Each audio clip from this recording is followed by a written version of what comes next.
Hi friends, today's my medicine is Rus Tox and this is the plant of Rus Tox.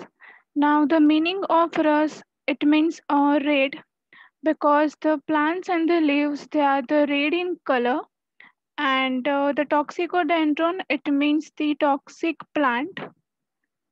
Now its action and pathogenesis. So it acts on the fibrous tissue, on the glands, on the mucous membrane, and on the skin, on the nervous system, and on the blood. Now, first on the fibrous tissue. So it acts on the tendons, ligaments, and the joints, and it produces rheumatic affection, stiffness, soreness. There will be tearing and aching type of pain.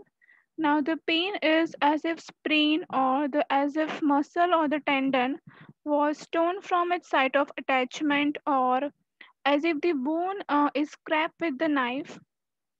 Now this type of pain is aggravated at the night time or when the patient is into the resting position and better by continued motion.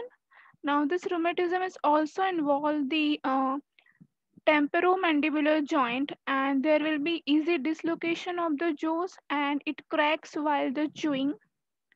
Now this is the rheumatoid arthritis. So it is the common modality that the stiffness is feels on the first motion and it is better by the continued motion. Now the second is on the glands. On the glands it causes inflammation, induration and the suppuration. Now, on the parotid gland, especially of the left-sided, it causes inflammation. So, this is the parotitis. So, there will be pain on the cheekbones or the facial neuralgia, along with fever, or there will be headache and pain while chewing. Now, on the Peyer's gland, it causes inflammation, leads to Crohn disease. So, there will be also high grade fever or dysentery, diarrhea, 6 to 10 times stool, or the 6 to 10 times motion per day. Now, the another is mucous membrane and the serous membrane. It causes inflammation, serous discharge, effusion, and edema. So it is leads to pneumonia on the respiratory organ. Now on the blood, it causes septicemia and the typhoid fever. On the nervous system, it leads to paralysis, sciatica of the left side, facial neuralgia. There will be paralysis from the getting feet wet and lying on the damp ground after the exertion and the typhoid. The main causative factors it is the getting feet wet and after the overexertion or lying on the damp ground.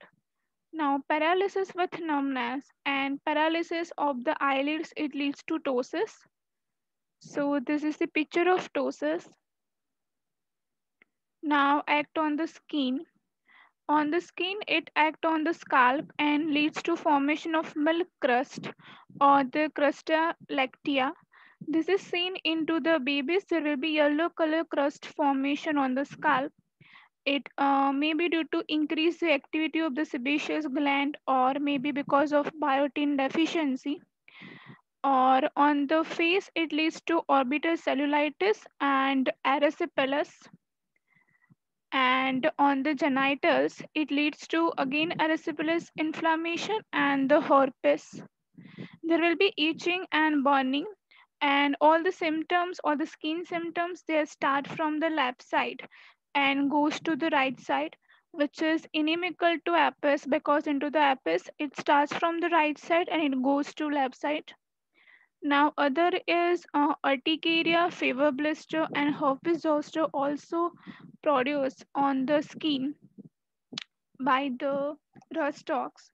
Now it always there will be irritation and burning in the skin eruptions and the modalities are patient is aggravated by the cold damp weather or the rainy season and at the night or especially getting wet while perspiring or while the overheated and better by warmth.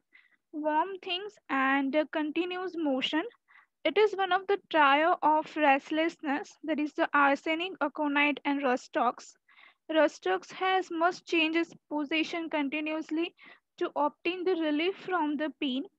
Into the arsenic, it is the mental level restlessness because physically he is very weak, so cannot move. And aconite is a very vigorous person, and vital it is more. So the restlessness is both mental and physical. So this is the trio of restlessness. There will be great sensitivity to open air. So putting the hand outside the bed covering, it causes cough. There will be a triangular red tip of the tongue with the impairment of the teeth. It is the most important peculiar symptom of the rust ox. That is the red triangular tip of the tongue with the impairment of the teeth. There will be desire for cold milk, that is the relieves gastric complaint. And another desire is for the sweet beer and oyster. And there is the aversion to meat and the liquor. On the eyes, it leads to conjunctivitis or iritis after the exposure of the cold, damp weather or suppressed sweat. Or there will be a styes on the lower eyelids, and into the mouth. It leads to fever blister around the lips, and there will be a reddish brown crust in case of typhoid fever.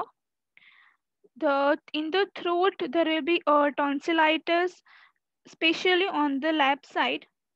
And into the stomach there will be want of appetite for any kind of food and unquenchable thirst for the cold water.